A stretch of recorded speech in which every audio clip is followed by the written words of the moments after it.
I had private jets, lakefront mansions, and more money than I could ever spend.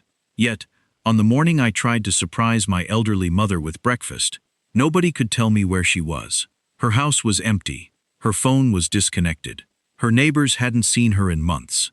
My cousin, who controlled her affairs, insisted she was safe and simply wanted to be left alone.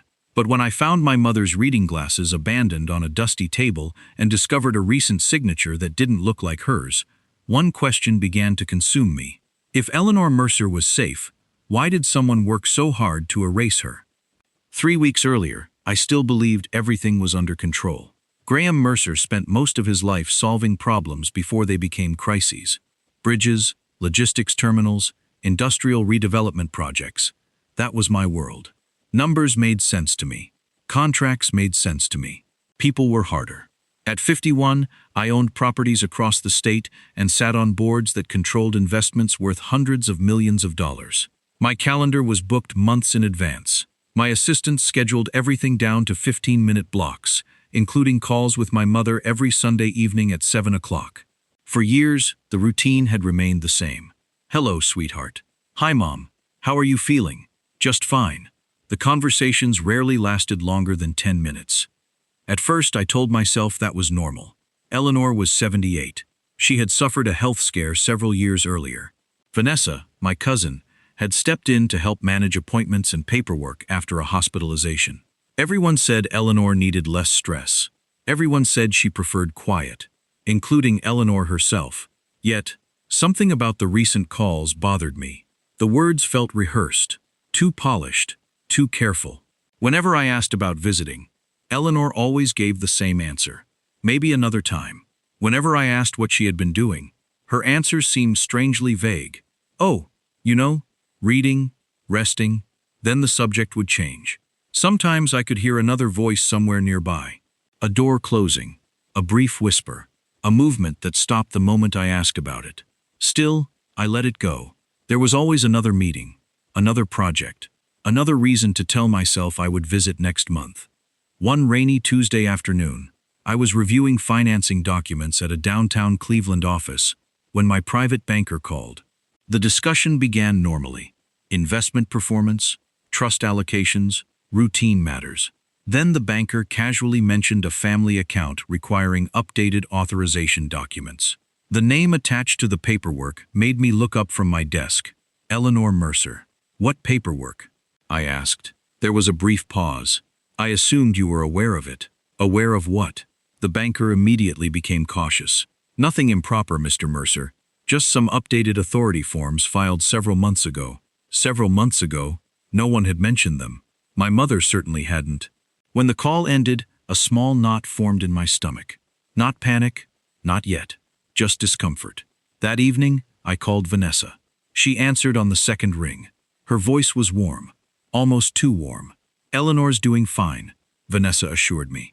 Then why didn't anyone tell me about new paperwork? Because it was routine. Medical recommendations, administrative updates, nothing important. What kind of updates, Graham? She sighed. You worry too much. The answer irritated me more than it should have. Vanessa had become increasingly involved in Eleanor's life over the last few years. Doctor appointments, bills, household management, legal filings. Every explanation sounded reasonable on its own. Together, they were beginning to feel like a wall I had never bothered to inspect. 3 days later, I canceled 2 meetings. My assistant looked shocked.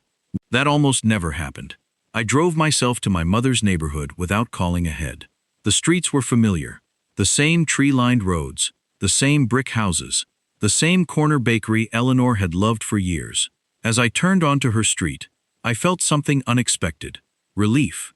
I imagined surprising her, taking her to breakfast, apologizing for being busy, maybe even staying the entire afternoon. But the relief disappeared the moment I pulled into the driveway. The house looked wrong. Not abandoned, not damaged, just empty. The curtains were drawn. No lights, no car, no signs of life. I knocked. No answer. I used my spare key. Inside, the silence felt unnatural. The furniture remained. The photographs remained. The dishes sat neatly in cabinets. Yet the house felt stripped of something essential. like a stage after the actors had left. Dust-covered surfaces that Eleanor normally cleaned obsessively. The refrigerator contained almost nothing. Several rooms appeared untouched for months. I walked slowly through the house. Confusion gave way to unease. Then I noticed Eleanor's reading glasses. They sat on a side table beside her favorite chair. She never went anywhere without them. Never. My pulse quickened. I searched the kitchen, the office, the bedroom. Finally, I found a folder inside a desk drawer. Most of the documents were ordinary. Bank statements, medical notices, insurance correspondence. Then one page caught my attention. A recent authorization form, signed in Eleanor's name.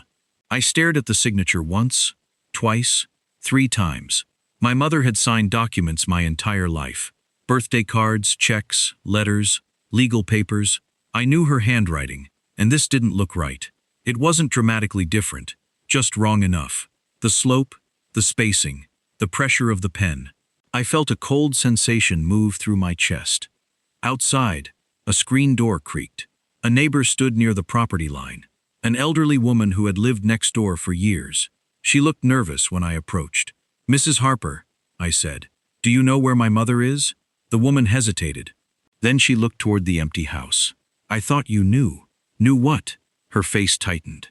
"I probably shouldn't say anything." "What happened?" Mrs. Harper swallowed. Then she lowered her voice. "The last time I saw your mother was months ago." My heart began pounding. "Months?" The woman nodded slowly. "I saw her sitting in the back of a car. Her eyes filled with discomfort. She was crying. I froze. And before the car pulled away, Mrs. Harper whispered, I heard her begging someone not to take her away. I barely slept that night. Mrs. Harper's words followed me home and stayed with me long after midnight. Begging someone not to take her away. The sentence did not fit the story I had been told. For years, Vanessa had insisted Eleanor wanted privacy, that she preferred fewer obligations and family expectations. People who wanted privacy did not cry in the back of cars. People who wanted to be left alone did not beg. The next morning, I called my attorney, Rebecca Sloan. She listened patiently as I recounted everything. The strange phone calls, the vague answers, the suspicious signature, the empty house, Mrs. Harper's shocking testimony. Rebecca was calm, but her questions were sharp. Do you have power of attorney? No. Has anyone else? Vanessa has been handling her affairs. Rebecca paused. Mr. Mercer, we need to move quickly. If your mother is being held against her will, every hour matters. We began by filing a missing person report, but the police were hesitant. Without clear evidence of foul play, and with Vanessa's assurances that Eleanor was simply enjoying her privacy, their hands were tied. We can't force an adult to be found if they don't want to be, the officer explained. And your cousin insists she's fine. It was a wall of bureaucracy and family influence. But I wasn't giving up. Rebecca and I started digging deeper. We pulled every financial record, every legal document, every medical file connected to Eleanor. The paperwork trail was extensive, all of it managed by Vanessa. We found numerous transactions I didn't recognize, large withdrawals, transfers to unknown accounts, property adjustments. Each one had Eleanor's signature, or at least a signature that looked enough like hers. Rebecca hired a forensic document examiner. The results were damning. These signatures are not consistent, the expert stated, pointing to subtle differences in pen pressure and stroke patterns. They're close, but the variations suggest a skilled forgery, or at least someone guiding her hand under duress. And this was the evidence we needed. Armed with the expert's report, Rebecca filed an emergency petition for a welfare check and a temporary conservatorship, citing elder abuse and financial exploitation. The court granted an immediate hearing. Vanessa was furious. She called me, screaming, "How dare you interfere? Eleanor is fine. You're just trying to get your hands on her money." Her anger felt too intense, too defensive. It only strengthened my resolve. The hearing was tense. Vanessa presented a letter, purportedly from Eleanor, stating her desire to be left alone and her resentment towards me for meddling. But the judge, swayed by the forensic report and Mrs. Harper's emotional testimony, ordered an immediate welfare check. Within hours, A team of social workers and law enforcement officers located my mother. She wasn't in some idyllic retreat. She was in a small, isolated care facility nearly 200 miles away, under Vanessa's strict supervision. The facility was clean, but Eleanor looked frail, disoriented, and deeply unhappy. She had lost weight. Her eyes were hollow. When she saw me, a flicker of something, relief, fear, recognition, crossed her face. "Graham," she whispered. I rushed to her side. "Mom, I've been looking everywhere." She reached for my hand, her grip surprisingly strong. "She controlled everything, Graham. I should have come sooner. I was never allowed to speak." The words hit me like a physical blow. Vanessa had not just isolated her, she had silenced her. The lies end right now, I promised myself. The next day, Eleanor was moved to a comfortable, independent living facility closer to my home. She was still weak, but with proper care and the absence of Vanessa's oppressive presence, she slowly began to recover. The financial investigation, however, was just beginning. Rebecca and her team uncovered a complex web of transactions. Vanessa had systematically siphoned off millions from Eleanor's trusts, using forged documents and exploiting her position of control. But as we dug deeper, we found something even more disturbing. A series of old, dusty files referenced a protected beneficiary category in the original Mercer family trust, a category that had been mysteriously removed decades ago. And a name kept appearing in the periphery of these old documents: Daniel Cross. Who was Daniel Cross? Eleanor flinched whenever the name was mentioned. Vanessa, when questioned, became evasive, then outright hostile. "He's nobody. A mistake. Leave it alone." The more they resisted, the more I knew we were on the right track.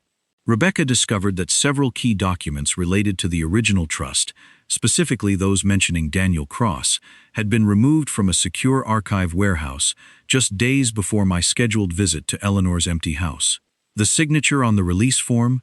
Vanessa's. This wasn't just financial exploitation. It was a deliberate cover-up of something far older and more profound. The next evening, I visited Eleanor again. This time I brought no documents, no photographs, no questions. For several minutes, they simply sat together. The silence felt different now, less guarded, more honest. Eleanor finally spoke first. "You found him." It wasn't a question. I nodded. "Yes." Her eyes closed briefly. Relief again. Always relief. Never fear. Never resentment. Only relief. That alone told me something important.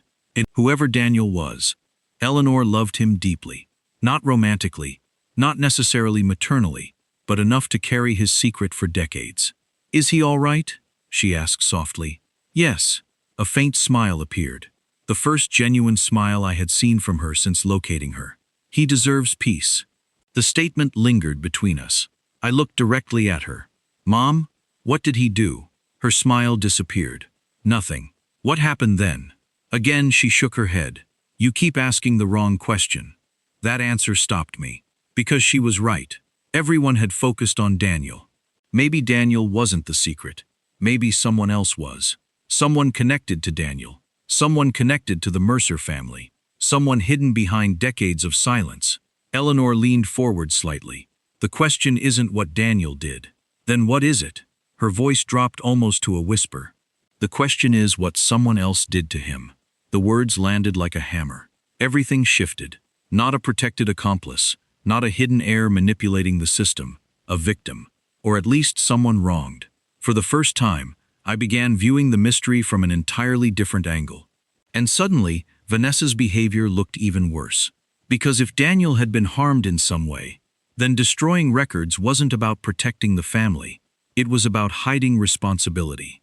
When I left the facility, darkness had already fallen. I walked toward my car while replaying Eleanor's words. What someone else did to him. Not what he did. Not who he was. What happened to him. The distinction changed everything. My phone rang. "Rebecca." I answered immediately. "What happened?" Her voice sounded tense. "We found another file." "What kind of file?" "A probate attachment that wasn't included with the original records." I stopped walking, in silence, just long enough to make my pulse quicken. Then Rebecca spoke.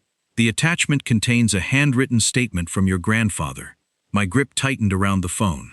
What does it say? Another pause. When she finally answered, her voice was barely above a whisper.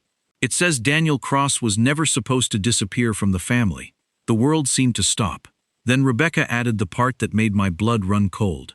And according to the statement, the person responsible for making sure he disappeared may have been one of Eleanor's own siblings.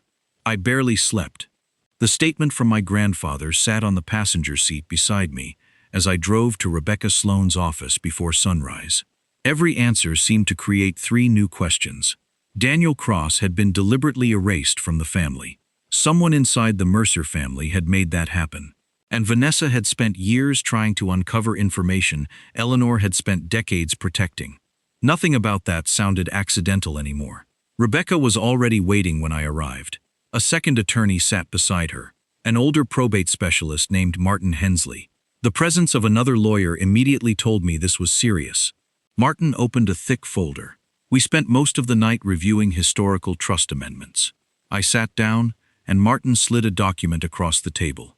This is why the family buried Daniel. I examined the page. At first it appeared ordinary. Then I noticed the names. My grandfather, several trustees, Eleanor, and one line that had been crossed out before final execution. The crossed-out line referred to a protected beneficiary category. Not a specific name, a category. Martin tapped the page. This provision was removed shortly before the final trust structure was approved. Why? We don't know, Rebecca answered before Martin could continue. But we know who requested the change. I looked up. Eleanor's brother. The room became silent. Suddenly the last cliffhanger had a face. Not an unknown relative. Not some mysterious outsider. A real person. A family member with influence, a man who had died years ago and taken most of his explanations with him. I leaned back. So, Daniel was supposed to receive something? Possibly. That's not an answer. No, Martin admitted. Because legally, we still don't know the full relationship. The frustration was becoming unbearable. Every document hinted. Nothing fully explained. Rebecca pushed another document across the table. We found Daniel. The name was Nathan Hale, not Daniel Cross. Daniel Cross was an alias, a name used to protect someone, to hide them from a past that threatened to consume them. Nathan Hale was Eleanor's half-brother, born out of a secret relationship my grandfather had before his marriage to my grandmother. He had been quietly adopted by a distant relative, his existence erased from the Mercer family narrative by Eleanor's own brother, my uncle, who feared the scandal and the potential dilution of the family fortune. My uncle, a powerful and ruthless man, had orchestrated Nathan's disappearance, paid off the adoptive family, and used his influence to amend the family trust, ensuring Nathan would never receive his rightful inheritance. Eleanor, a young woman at the time, had been forced into silence, threatened with social ruin and the destruction of her own future if she ever spoke of her half-brother. The secret had been a heavy burden, one she carried for decades, unable to protect Nathan, unable to speak the truth. Vanessa, it turned out, had stumbled upon fragments of this secret years ago. Driven by a twisted sense of family loyalty and a desire to protect what she saw as her family's wealth, she had continued the cover-up, believing she was preventing another scandal. She saw Eleanor's attempts to reconnect with Nathan as a threat, a risk to the carefully constructed facade of the Mercer family. Her actions, while criminal, were rooted in a warped understanding of her role as a protector of the family legacy, albeit a legacy built on lies and betrayal. The truth, once revealed, shattered the Mercer family's carefully curated image.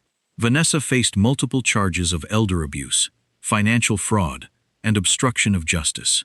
The legal battles were long and painful, but the evidence was overwhelming. She was eventually convicted and sentenced to prison.